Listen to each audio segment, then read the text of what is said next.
Hello दोस्तों, आप सभी का स्वागत है इस सीरीज के थर्ड वीडियो लेक्चर में।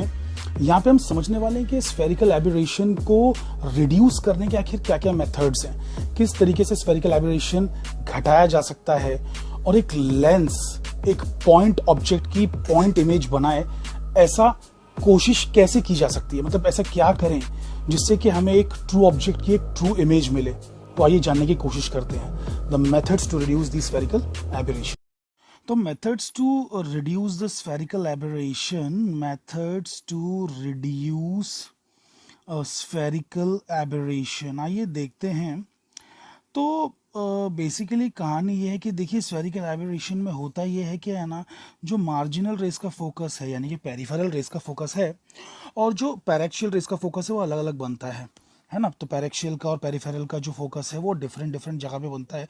अगर ये दोनों मर्ज हो जाएं तो एबरेशन बिल्कुल गायब हो जाएगा। दोनों अगर आपस में मिल जाएं तो एबरेशन बिल्कुल गायब हो जाएगा, या फिर एटलीस्ट अगर ये मर्ज नहीं हो रहे हैं तो कम से कम इन दोनों में से कोई एक ही गायब हो जाए तो भी काम बन जाएगा। अगर इन दोनों में से कोई एक फोकस भी अगर हम गायब कर सकें तो काम बन जाएगा। तो पहला मेथड बिल्कुल यहीं से जो है इस बात से ही जो है रिलेटेड है पहला मेथड। तो पहला मेथड ये कह रहा है कि है ना, आप यूज़ कीजिए, मतलब फर्स्ट मेथड में कहा गया कि यूज़ डायाफ्राम यूज़ कीजिए या स्टॉप्स यूज़ कीजिए। अब ये डायाफ्राम या स्टॉप्स क्या हैं तो देखते हैं। तो बेसिकली कहानी कुछ ऐसी है कि ये जो है आपका रेज, मान लीजिए कि आप है ना सिर्फ अलाउ करते हैं मार्जिनल या पेरीफेरल रेस को जाने के लिए। तो ये हो गई हमारी मार्जिनल या पेरीफेरल रेस जो कि नज़दीक फोकस बनाती हैं, है ना, जो कि नज़दीक फोकस बनाती हैं। तो ये हो गई हमारी मार्जिनल रेस। तो मार्जिनल रेस को मैं जाने के लिए अलाउ कर रहा हूँ, तो मैं रोक किसे रहा हूँ फिर, मैं रोक किसे रहा हूँ, मैं पैरेक्शियल रेस को रोक रहा हूँ। पैरेक्शियल रेस को मैं कैसे रोक रहा हूँ, तो मेरे पास यहाँ पर जो है एक तरीके का स्टॉप है ना, एक तरीके का स्टॉप है, स्टॉप। और बोलेंगे सर ये स्टॉप दिखता कैसा है, मतलब ये जो आपने स्टॉप बनाया है ये आखिर दिखता कैसा है। तो इसकी रियलिटी तो ये है कि ये ना एक्चुअल में कोई अलग से नहीं रखा हुआ है, लेंस के अलग। ये मैंने बनाया भले वैसा है, लेकिन ये जो लेंस है ना, देखो ये लेंस का ये साइड व्यू है, लेंस का ये साइड व्यू है। इसको सामने से देखेंगे ना, सामने से लेंस को देखेंगे तो लेंस ऐसी पूरी गोल दिखेगी। तो उसमें यहीं पर मैंने ना एक पैच लगा दिया, आर यू अंडरस्टैंड, एक पैच लगा दी, तो ये स्टॉप है। This is called a stop. I hope कि आपको ये बेसिक सी बात समझ में आई है कि अरे भाई ये इस तरीके से लेंस थी। अच्छा, मैंने ऊपर लेंस का कलर येलो बनाया तो यहाँ पे भी येलो ले लेता हूँ। तो ये जो लेंस है इस तरीके से लेंस थी और मैंने बीच में क्या लगा दिया है, बीच में मैंने लगा दिया है एक इस तरीके का स्टॉप। तो अब इस स्टॉप से होगा क्या, इस स्टॉप से क्या होगा कि आपका जो यानी कि जो रेज जो बीच की तरफ गिरने वाली हैं, आपकी जो रेज बीच की तरफ गिरने वाली हैं वो रेज ब्लॉक हो जाएंगी। यानी कि कौन सी रेज ब्लॉक हो जाएंगी, आपकी पैरेक्शियल रेज जो है ब्लॉक हो जाएंगी और सिर्फ मार्जिनल रेस पास हो पाएंगी। और जब मार्जिनल रेस से पास होंगी तो एक ही फोकस बनेगा जो कि है पेरीफेरल या मार्जिनल का फोकस। इसको आप मार्जिनल भी कह सकते हैं या जैसे हम कहते आए हैं पेरीफेरल, उसका फोकस ही आपको मिलेगा। तो भाई अच्छी बात है ना, आपने क्या किया कि स्फेरिकल एबरेशन जो था उसको मिनिमाइज कर दिया, कम कर दिया, ठीक है।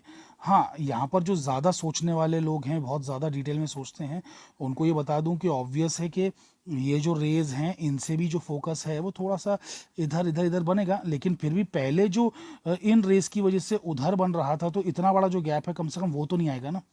तो फोकस जो है वो मतलब यानी कि इतना लंबा ना हो के यहाँ से यहाँ तक करना हो कि अब मान लीजिए बस यहीं से यहाँ तक का हो गया फोकस, तो मिनिमाइज तो हो गया ना। हम भले पूरी तरीके से उसे मिटा नहीं पाए, एलिमिनेट नहीं कर पाए, लेकिन हमने डायफ्राम या स्टॉप का इस्तेमाल करके जो है हमने क्या कर दिया कि स्फेरिकल एबरेशन को कम कर दिया। तो ये तो भाई हो गई एक बात, ये तो हमारी एक बात हो गई। अब दूसरी बात पे आते हैं। तो दूसरा मेथड क्या है, मतलब अच्छा, लेकिन एक इसमें एक चीज़ मैं बोलना भूल गया, वो ये कि जाहिर सी बात है कि आप बहुत सारी लाइट ब्लॉक कर रहे हैं। आप लाइट ब्लॉक कर रहे हैं तो इमेज जो है वो उसकी इंटेंसिटी इतनी ज़्यादा ब्राइट नहीं होगी। मतलब इमेज जो है जितनी ब्राइट होना चाहिए उतनी ज़्यादा ब्राइट नहीं होगी, बिकॉज लाइट ही तो इंटेंसिटी प्रोवाइड कर रही है ना। अब आपने लाइट को ही ब्लॉक कर दिया तो बहुत सारी लाइट तो आपने ब्लॉक कर दी ना। जब आप लाइट को ब्लॉक कर देंगे तो ऑब्वियस है कि आपका जो ये है मतलब इमेज जो बनेगी ना, it will not be very very sharp and bright.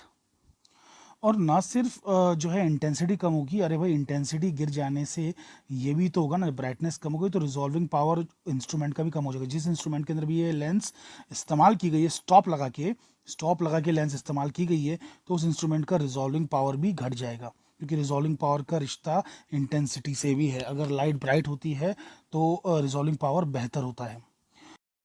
एक चीज़ जो और मैं बोलना भूल गया वो ये है कि मतलब बेसिकली आप ऐसा लेंस लेके उसके बीच में स्टॉप तो लगा ही सकते हो, ताकि आप है ना जो पैरेक्शियल रेज है उनको ब्लॉक कर दो और जो मार्जिनल रेज है सिर्फ उन्हीं से फोकस बनाओ, या पेरिफेरल रेज से ही से फोकस बनाओ। लेकिन आप दूसरा काम ये भी तो कर सकते हो ना, आप दूसरा काम ये भी तो कर सकते हो कि आप जो लेंस है उसकी जो पेरिफेरल रेज हैं या मार्जिनल रेज है उन्हें ब्लॉक कर दो। तो आप चाहो तो जो डायफ्राम है या जो आपका स्टॉप है वो बाहर की तरफ लगा दो, मतलब इधर इधर लगा दो ताकि ये ब्लॉक हो जाए, है ना। मतलब मैं क्या कह रहा हूँ आप समझ पा रहे हैं? मैं कह रहा हूँ कि आप है ना बीच की रेज ना ब्लॉक करके बल्कि मार्जिनल रेज ब्लॉक कर दीजिए। आप जो मार्जिनल रेज है आप उन्हें ब्लॉक कर दीजिए।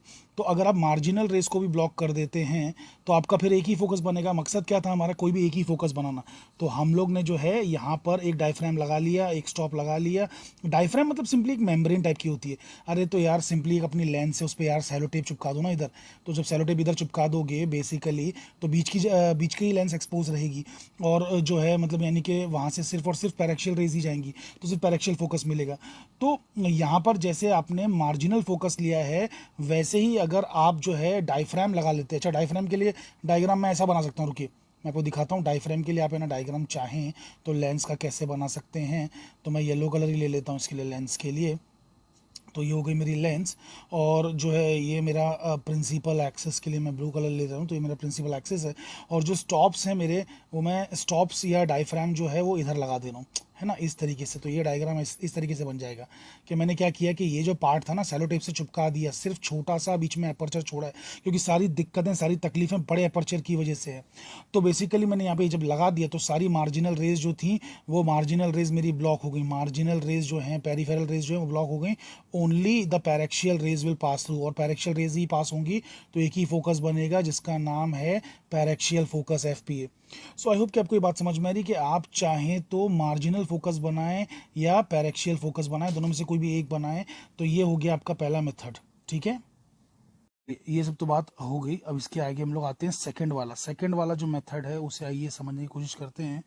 तो सेकंड मेथड में using a plano convex lens, using a plano convex lens. तो एक प्लेनो कॉन्वेक्स लेंस का इस्तेमाल करके भी जो है आप एबरेशन को कम कर सकते हैं। वो कैसे कर सकते हैं आइए देखते हैं। तो हम क्या करेंगे कि एक लेंस यूज करेंगे जो कि प्लेनो कॉन्वेक्स लेंस है। मैं बनाने की कोशिश करता हूँ, देखते अच्छे से बनता है कि नहीं बनता है। नहीं बन रहा अच्छे से, मैं वापस से ट्राई करूंगा। तो एक बार ऐसा ले लिया, ओके, एंड एक बार ऐसा ले लिया, ठीक है, करेक्ट। तो ये हो गई मेरी प्लेनो कॉन्वेक्स लेंस, और यहाँ पर मेरे पास जो है वो प्रिंसिपल एक्सेस है, एंड मैं यहाँ से जो है लाइट इंसिडेंट करवाना। अच्छा, लाइट के लिए थोड़ा अच्छा कलर ले लेता हूँ, तो लेट्स टेक ग्रीन। तो लाइट जो है मैं यहाँ से इंसिडेंट करवा रहा हूँ। अच्छा, एक बात सोचिए कि अगर दोनों कर्व्ड सरफेस होते, मतलब ये कर्व्ड सरफेस भी होता, मतलब अभी तो मैंने निकाल दिया ना, अब तो मैंने प्लेनो कॉन्वेक्स लेंस ले लिया, बट सपोज ये कर्व्ड सरफेस भी होता तो लाइट ज़्यादा बेंड होती और बनाती किधर? इधर बनाती ना। अरे भैया, जो पेरीफेरल रेस का फोकस बनता या मार्जिनल रेस का फोकस बनता किधर बनता? नज़दीक बनता, क्योंकि ज़्यादा बार बेंडिंग होती। दो सरफेस हैं कर्व्ड, एक सरफेस ये एक सरफेस ये, जब दो कर्व्ड सरफेस हैं तो बेंडिंग ज़्यादा होगी, तो नज़दीक ही बनेगा पेरीफेरल रेस का फोकस। पेरीफेरल रेस का फोकस जो है नज़दीक बनेगा। ये बात आई होप आपको समझ में आ रही है। लेकिन रियलिटी क्या है? हमने तो सरफेस निकाल दिया, हमने तो सेकेंड सरफेस जो है वो गायब कर दिया। तो अब जाहिर सी बात है कि यहाँ पे तो नहीं बनेगा, बल्कि थोड़ा सा दूर बनेगा, थोड़ा सा दूर बनेगा। तो ये रियलिटी है। अच्छा, तो रियलिटी को मैं सॉलिड लाइन से बनाता हूँ। तो एक्चुअल में यहाँ पे कहीं पे बनने वाला है मार्जिनल रेज या पेरिफेरल रेज का फोकस। यहाँ पे होता बट है नहीं, यहाँ पे होता बट है नहीं, तो इसलिए उसको मैंने एफ पी डैश कर दिया है। असलियत में कहाँ पे बन रहा है? यहाँ पे बन रहा है। असलियत में कहाँ पे बन रहा है? यहाँ पे बन रहा है। अच्छा, ये तो हो गया पेरिफेरल रेज का। अब भैया मार्जिनल रेज जो हैं उनका भी तो कहीं ना कहीं बन रहा होगा ना। तो जो मार्जिनल नहीं, जो ये है पैरेक्शियल रेज हैं उनका भी तो कहीं ना कहीं बन रहा होगा। तो पैरेक्शियल का जो फोकस बन रहा है वो तो आप जानते ही बहुत दूर बनता है, तो वो यहाँ कहीं पे बन रहा है। वो यहाँ कहीं पे बन रहा है। तो ये हो गया आपका पैरेक्शियल रेस का फोकस, ये हो गया आपका पैरेक्शियल रेस का फोकस। आई होप कि आपको ये बेसिक बातें जो भी मैं कर रहा हूँ वो समझ में आ रही हैं। अच्छा, इसमें भी इंपॉर्टेंट बात ये है, आप बोलेंगे सर कि इसमें फायदा क्या हुआ, आपने जो ये प्लेनो कॉन्वेक्स लेंस का इस्तेमाल किया, इसमें आपको फायदा क्या हुआ? देखिए भाई, फायदा तो बहुत हुआ है, क्योंकि अगर ये दोनों साइड से कर्व्ड होती तो पैरेक्शियल का तो बेसिकली कोई ज्यादा फर्क नहीं पड़ने वाला है। पैरेक्शियल जो रेज है उनको ज्यादा फर्क नहीं पड़ने वाला है, वो तो ऑलमोस्ट मतलब इधर ही रहता, मतलब दूर ही बनता है, एकदम ऑलमोस्ट दूर ही बनता। और एक सरफेस कर देने से भी, एक सरफेस हटा देने से, एक सरफेस ही बचाने से भी ऑलमोस्ट उधर ही बन रहा है, ये ज्यादा नहीं सरकता है, ये उधर ही रहेगा, दूर ही रहेगा। लेकिन जो मार्जिनल रेस थी जो बहुत ज्यादा बेंड हो रही थी, जो पेरिफेरल रेस थी जो बहुत ज्यादा बेंड हो रही थी, पेरिफेरल रेस बेंड हो रही थी, वो इधर बना रही थी, तो इतना बड़ा आपको एबरेशन आ रहा था, इतना बड़ा आपको एबरेशन आ रहा था। लेकिन अब एबरेशन कम हो गया, एबरेशन कम हो गया। तो हम वही तो देख रहे हैं ना, methods to minimize, methods to eliminate नहीं देख रहे हैं, एलिमिनेट तो कर भी नहीं सकते, तो methods to minimize this spherical aberration. तो कहाँ पहले वो इतना बड़ा एक्सियल स्फेरिकल एबरेशन होता और कहाँ अब ये छोटा स्फेरिकल एबरेशन है। और ये आपको मालूम पड़ गया क्यों है, क्योंकि जो बाहर की रेज हैं उनकी हमने बेंडिंग कमजोर कर दी, बेंडिंग कम कर दी। कैसे कम कर दी? एक जो सरफेस था उसको उड़ा के। तो अब हमारे पास सिर्फ इतनी सी लेंस है जिसका नाम है प्लेनो कॉन्वेक्स लेंस। तो प्लेनो कॉन्वेक्स लेंस रख देने से हम स्फेरिकल एबरेशन को कम भी कर सकते हैं। इसमें याद रखने लायक ये बात है कि ना, ये जो कर्व्ड सरफेस है ना, ये कर्व्ड सरफेस बेसिकली आपका लाइट को फेस करना चाहिए। जो इंसिडेंट बीम ऑफ लाइट्स आ रही हैं इसको फेस करना चाहिए ये, वरना अगर आप इसको उल्टा कर देंगे, अगर आप इसको ऐसे रख देंगे लेंस को, तो स्फेरिकल एबरेशन बल्कि और बढ़ सकता है। ठीक है, तो ये बात का जरा खास ध्यान रखा जाना चाहिए। तीसरा जो है, इट इज यूजिंग क्रॉस्ड और हाइब्रिड लेंस। तो क्रॉस्ड या फिर हाइब्रिड लेंस अगर आप इस्तेमाल करते हैं तो भी आप जो है स्फेरिकल एबरेशन को घटा सकते हैं, कम कर सकते हैं। तो क्रॉस्ड या हाइब्रिड लेंस का मतलब क्या है? इसमें ऐसा होता है कि जो लेंस है या तो बाई कॉनकेव होना चाहिए या बाई कॉन्वेक्स होना चाहिए।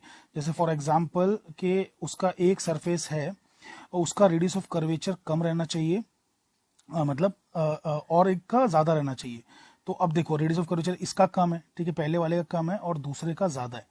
आप देख सकते हैं मैं क्या कर रहा हूँ, आई होप कि आपको समझ में आ रहा है। मैं फिर से एकदम अच्छे से बना के दिखाता हूँ। देखो, जैसे एक तो बना दिया ऐसा जिसका रेडियस ऑफ कर्वेचर कम है, और दूसरे का कर्व है ना, कर्व यानी कि ऐसा किया कि उसका रेडियस ऑफ कर्वेचर ज्यादा आएगा, इसका रेडियस ऑफ कर्वेचर ज्यादा आएगा। आई होप कि आपको बात समझ में आ रही है। अरे मतलब यार, ये जो बंदा है ना, इसका अगर आप सर्कल बनाओगे, इसका अगर आप स्फीयर बनाओगे, अगर आप इस बंदे का स्फीयर बनाओगे तो it will be larger sphere and this guy का sphere will be smaller sphere. इसका स्फीयर छोटा रहेगा, उसका स्फीयर बड़ा रहेगा। आई होप कि आपको ये बेसिक सी बात समझ में आ रही है कि इस बंदे का जो स्फीयर है बड़ा रहेगा और इस बंदे का स्फीयर छोटा रहेगा। तो इस तरीके की अगर आप एक लेंस बनाते हो तो इसको हम कहते हैं एक क्रॉस्ड लेंस या हाइब्रिड लेंस।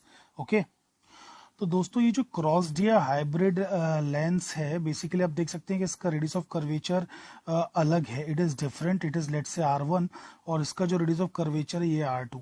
अच्छा, कर्व लेस का मतलब, अगर जो कर्व लेस है, कम कर्व वाली है, उसका रेडियस ऑफ कर्वेचर बड़ा होता है, ये बात तो आप जानते हैं। और जो कर्व ज्यादा है उसका रेडियस ऑफ कर्वेचर छोटा होता है, क्योंकि उससे छोटा स्फीयर बनता है, चलिए एनीवे। अच्छा, ये R1 R2 कोई रैंडम वैल्यूज लेना नहीं है, इसका एक पर्टिकुलर स्पेसिफिक रेशियो है। अच्छा, एक तो मैंने ऊपर बनाया जिसमें मैंने क्या किया कि दोनों साइड जो है कॉन्वेक्स ले ली हैं, लेकिन यहाँ पर मैंने एक साइड क्या किया है, कॉन्वेक्स लिया, एक साइड कॉनकेव लिया। ऐसा भी बना सकते हैं, दोनों भी चलेगा, ठीक है, दोनों भी चलेगा। और बल्कि इसके अलावा ये भी चलेगा कि अगर आप इसको एक साइड पे ज्यादा मतलब कर्व्ड करें और दूसरी साइड पे एकदम कर्वेचर हल्का सा करें, एकदम हल्का सा। आप देख सकते हैं कि दोनों कर्वेचर सेम नहीं है, इधर ज्यादा कर्व्ड है, छोटा स्फीयर बनेगा, और इधर जो है बड़ा स्फीयर बनेगा, है ना। तो आप ऐसा भी बना सकते हैं, डिफरेंट डिफरेंट वेज हैं, तो आपको एक ही तरीके से करना है ऐसा बिल्कुल भी जरूरी नहीं है।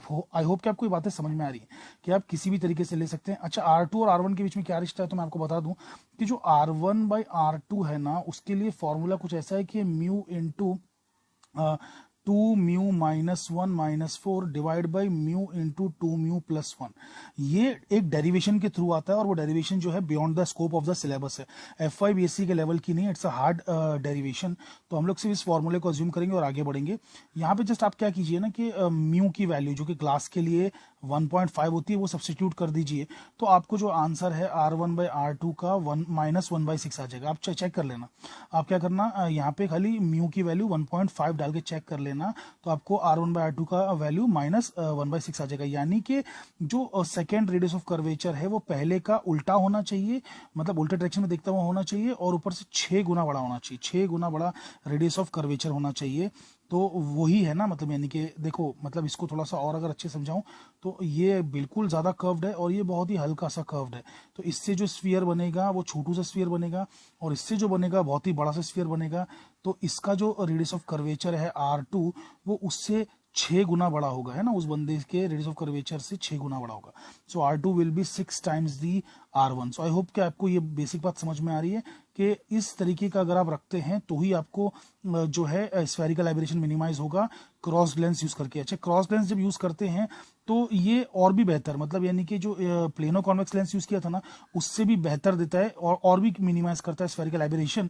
लेकिन जहां तक कैलकुलेशन के हिसाब से देखा गया कि अगर हमने फोकल लेंथ सेम मेंटेन की, इसकी भी फोकल लेंथ और इसकी भी फोकल लेंथ सेम मेंटेन की, और एक कर्व साइड का जो है रेडियस ऑफ कर्वेचर, और ये वाला कर्व साइड का जो रेडियस ऑफ कर्वेचर, ये वाला नहीं, बड़ा वाला नहीं, ये वाला, तो ये वाला जो है इसका अगर हम लोग ने रेडियस ऑफ कर्वेचर भी सेम मेंटेन किया तो सिर्फ 8% का फर्क आता है, 8% बेटर देता है क्रॉस लेंस। लेकिन क्रॉस लेंस बनाना भी टफ है, तो इस ये 8% का लेके करेंगे क्या, तो इसलिए हम लोग ज्यादातर प्लेनो कॉन्वेक्स लेंस यूज करते हैं। समझिए, अगर मैंने फोकल लेंथ जो है सेम मेंटेन किया, दोनों का मिला के इसका जो फोकल लेंथ आ रहा है और इसका जो फोकल लेंथ आ रहा है, अगर ये दोनों का सेम है और ये वाला रेडियस ऑफ कर्वेचर और ये रेडियस ऑफ कर्वेचर अगर सेम है, तो बेसिकली जो है आपको सिर्फ 8% ही बेहतर मिलता है इससे आंसर। स्फेरिकल एबरेशन सिर्फ 8% और मिनिमाइज होता है, तो इसलिए ज्यादातर हम लोग प्लेनो कॉन्वेक्स लेंस यूज करते हैं। तो ये वाला इतना यूज नहीं करते। अच्छा, इसमें भी याद रखना कि जो ज्यादा कर्व्ड सरफेस है, ज्यादा कर्व्ड सरफेस जिसका रेडियस ऑफ कर्वेचर एकदम छोटा है, उसको ही इंसिडेंट लाइट के डायरेक्शन में रखना है, वरना स्फेरिकल एबरेशन उल्टा रखने से और बढ़ सकता है। अगर आपने उल्टा रख दिया, ये वाली साइड यहाँ ले आए, तो और बढ़ सकता है। आई होप कि आपको ये बात समझ में आ रही है। तो ये हो गए 3 मेथड्स। आइए चौथे मेथड को देखते हैं।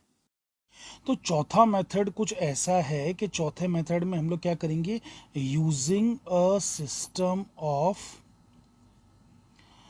2 प्लेनो कॉन्वेक्स लेंस। तो 2 प्लेनो कॉन्वेक्स लेंस का हम इस्तेमाल करेंगे और उससे जो है स्फेरिकल एबरेशन को मिनिमाइज करेंगे। तो देखिए, मैं 2 प्लेनो कॉन्वेक्स लेंस ले रहा हूँ। तो जो मेरी पहली प्लेनो कॉन्वेक्स लेंस है वो ये है, ओ सॉरी अच्छे से नहीं बना है, तो ये है मेरी पहली प्लेनो कॉन्वेक्स लेंस, और ये है मेरी दूसरी प्लेनो कॉन्वेक्स लेंस। ठीक है, तो मेरे पास 2 प्लेनो कॉन्वेक्स लेंस हैं। अभी ये जो है मेरे पास मेरा ये प्रिंसिपल एक्सिस है, इस बंदे की जो फोकल लेंथ है वो f1 है, इस बंदे की जो फोकल लेंथ है वो f2 है। अच्छा, अभी सपोज के एक ही मतलब यानी कि यहाँ से लाइट इंसिडेंट हो रही है, एक रे ऑफ लाइट यहाँ से आ रही है और इस लेंस पे गिर रही है। अब एक बात बताइए कि अगर सपोज दूसरी लेंस मौजूद नहीं होती तो क्या होता कि ये लाइट ऐसा बैंड होके, इसने जो बैंड करी, बैंड लाइट होके ये आगे बढ़ बढ़ के जो है यहाँ पे कहीं पे मतलब टकरा जाती है ना। अरे आप समझ पा रहे हैं मैं क्या बोल रहा हूँ, कि यहाँ पे कहीं पे टकराती और यहाँ पे आपको जो है फोकल लेंथ मिलती, यहाँ पे आपको फोकल लेंथ मिलती इस बंदे की। ठीक है, तो ये पहला जो बंदा है, पहली जो लेंस है उसकी फोकल लेंथ आपको यहाँ पे मिल जाती, लेकिन क्योंकि दूसरी लेंस भी मौजूद है वो इसको और बेंड करेगी, इस लाइट को और बेंड करेगी, और आपको एक्चुअल में जो है यहाँ पर मिलेगा सिस्टम का फोकस। ये सिस्टम का फोकस है, ठीक है, बट वो सिस्टम के फोकस पे हमको ध्यान नहीं देना है, ये दोनों ने मिला के फोकस बना, उस पर ध्यान हमको नहीं देना है। हमको सिर्फ क्या करना है कि ये मतलब फॉर्मूले पता होना चाहिए और फोकल लेंथ का रिश्ता पता होना चाहिए। अच्छा, बाय द वे, ये जो हाइट जिस पे लेंस टकरा रही है, इस हाइट का कुछ नाम है, तो चलो इस हाइट का मैं कुछ नाम रख देता हूँ। तो इस हाइट का नाम है h1, और जिस पे ये वाली टकरा रही है मतलब रे बेंड होने के बाद, उसका नाम है h2।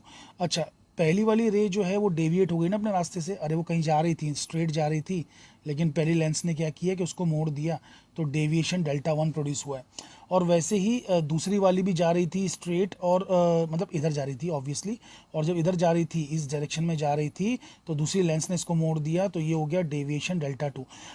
हम लोग जानते हैं कि for minimum spherical aberration, for minimum spherical aberration, minimum spherical aberration के लिए हमें दोनों का डेविएशन, जो दोनों लेंसेज ने डेविएशन प्रोड्यूस किया है वो इक्वल होना चाहिए, दोनों का जो डेविएशन है वो इक्वल होना चाहिए, ये बहुत ज़रूरी है। अच्छा, ये बात याद रखिए, यहाँ पे इस पूरे डायग्राम में कहीं भी मैंने आपको नहीं दिखाया है सेकंड बंदे का फोकल लेंथ, पहले बंदे का जस्ट दिखाने के लिए दिखा दिया है, वो भी दिखाने की कोई ज़रूरत नहीं थी। तो दोनों लेंस का फोकल लेंथ दिखाने की कोई ज़रूरत नहीं है, हमको फॉर्मूला डायरेक्टली पता है। अच्छा, डेल्टा 1 इक्वल टू डेल्टा 2 लिखा हुआ है, तो डेल्टा क्या होता है, डेविएशन का फॉर्मूला पिछले चैप्टर में आपने अगर नहीं देखे तो वीडियोस देख लीजिए पिछले चैप्टर के, जो कि ज्योमेट्रिकल ऑप्टिक्स नाम का चैप्टर है। तो उसमें मैंने बताया था कि डेविएशन का फॉर्मूला होता है हाइट जिस पे लाइट आ रही है और फोकल लेंथ जिस पे गिर रही है, जिस लेंस पे गिर रही है लाइट, तो उसका फोकल लेंथ। तो ये जो पहली वाली बंदी है, पहली वाली जो रे है, ये इस लेंस पे गिर रही है, पहली लेंस पे गिर रही है, तो h1/f1 आ जाएगा।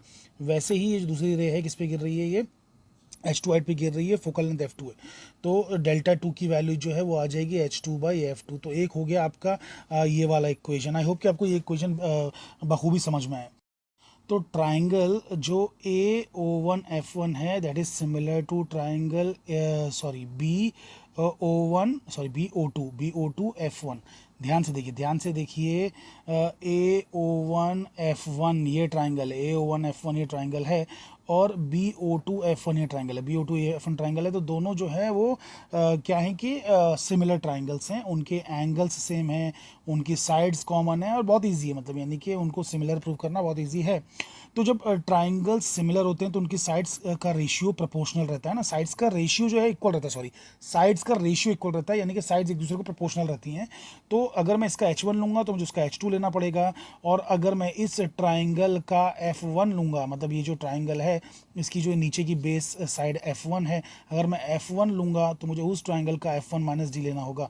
तो आइए मैं लिख देता हूँ, H1/H2 is equals to F1/F1 - D, इसे कह देता हूँ इक्वेशन 2। अच्छा, ये जो इक्वेशन 1 इसको थोड़ा सुधार के लिख देता हूँ, यहाँ से H2 हटाता हूँ, यहाँ से F1 हटाता हूँ, यहाँ पे लिख देता हूँ H2 और यहाँ पे लिख देता हूँ F1। तो अब क्या होगा ना, दोनों को इक्वेट करना आसान होगा। सो फ्रॉम 1 and 2 हमें क्या मिलने वाला है भाई, तो हमें मिलने वाला है F1/F2 is equals to F1/F1 - D। तो F1 cancel, so F2 is equals to F1 - D, तो यानी कि F1 - F2 is equals to D, है ना। सो F1 - F2 इसको इधर ले आइए, इसको इधर ले आइए, so F1 - F2 is equals to D। So condition for minimum spherical aberration for system of two plano convex lenses, for system of two plano convex lenses is simply F1 - F2 is equals to D। so बहुत ही important question है, MCQs में बहुत बार आता है कि minimum spherical aberration के लिए जो है भाई दो प्लेनो कॉन्वेक्स लेंस अगर यूज किया तो what should be the separation between them, तो it should be equal to the difference of the focal length, है ना, दोनों की फोकल लेंथ का जो डिफरेंस है वो होगा। बाय द वे यह बात याद रखना, मैंने इस डायग्राम में कहीं भी F2 दिखाया नहीं है, F2 कहाँ पर है पता नहीं, मैंने मतलब focal point F2 capital F2 दिखाया नहीं है, मैंने खाली बोल दिया कि इस लेंस की जो फोकल लेंथ है वो F2 है और इस लेंस की फोकल लेंथ F1 है। ठीक है, ये भी दिखाने की ज़रूरत नहीं थी F1 के, F1 कहाँ, ये दिखाने की ज़रूरत नहीं थी, बट ये हमें क्या हुआ ना कि एक बार इसकी ज़रूरत पड़ी, एक बार ज़रूरत पड़ी, ठीक है, तो चलो दिखा दिए, तो इसकी ज़रूरत हमें पड़ी है, इसकी ज़रूरत एक्चुअल में पड़ी है। बाकी F2 की कहीं ज़रूरत नहीं पड़ी हमें, है ना। यहाँ पे हमने डायरेक्टली फार्मूले के थ्रू लिखा है, डेल्टा 1 और डेल्टा 2 का फार्मूला उसके थ्रू डायरेक्टली लिखा हुआ है H1/F1 इक्वल्स टू H2/F2, जिससे हमें जो है वो आ गया है, मतलब H1/F1 is equals to H2/F2, जिससे कि हमें ये चीज़ आई है।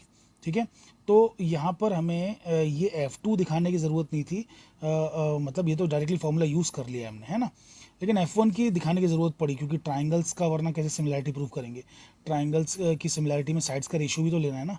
चलिए खैर, तो ये सब तो बातें बिल्कुल ठीक हैं।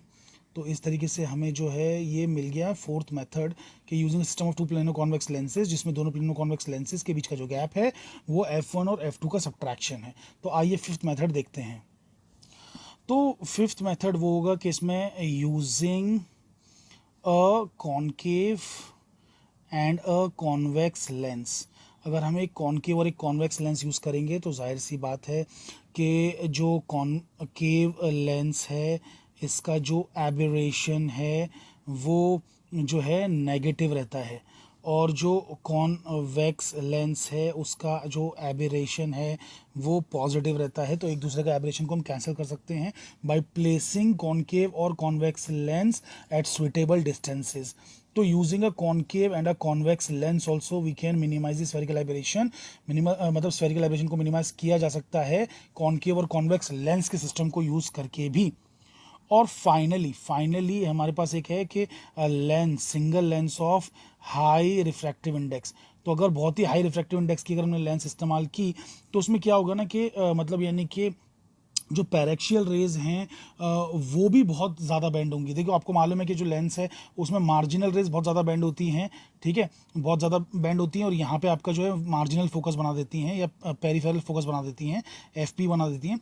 और जो ये वाली हैं मतलब अंदर वाली रेज है ना, वो बहुत दूर कहीं जाके जो है बेंड होती हैं और वो जो है पैरेक्शियल फोकस बनाती हैं, तो इस वजह से एबरेशन आता है। लेकिन अगर आपने एक ऐसी लेंस का इस्तेमाल किया जिसका टोटल रिफ्रैक्टिव इंडेक्स ही बहुत ज़्यादा हाई है, तो ये जो है पैरेक्शियल वाली ये भी रेज आसपास ही कहीं पे, यहीं पे कहीं पे बेंड हो जाएंगी। तो आपका जो इतना बड़ा एक्सियल स्फेरिकल एबरेशन था वो छोटा होकर इतना सा हो जाएगा। तो आप पैरेक्शियल रेज को खींच के ला सकते हो, उनकी भी बेंडिंग बढ़ा सकते हो अगर आपने बहुत ही हाई रिफ्रैक्टिव इंडेक्स की मटेरियल का इस्तेमाल किया। So that was 6 method. तो 6 मेथड्स बहुत ही सिंपल है। पहला मेथड है आपका यूजिंग द स्टॉप्स और द डायफ्रेम। सेकेंड वाला जो आपका मेथड है उसमें ये है कि using a plano convex lens, तो प्लेनो कॉन्वेक्स लेंस इस्तेमाल कीजिए। तीसरे में क्रॉस्ड या हाइब्रिड लेंस इस्तेमाल कीजिए। चौथे में आपको कहा गया है कि दो प्लेनो कॉन्वेक्स लेंस इस्तेमाल कीजिए। पांचवें में आपसे कहा गया है कि कॉनकेव और कॉन्वेक्स लेंस इस्तेमाल कीजिए। और छठे में कहा गया है कि एक लेंस इस्तेमाल कीजिए जिसका रिफ्रैक्टिव इंडेक्स काफ़ी हाई हो। तो आई होप दोस्तों आपको स्फेरिकल एबरेशन कैसे रिड्यूस करना है, कैसे मिनिमाइज करना है, उसकी पूरी जानकारी इस वीडियो में मिल चुकी है।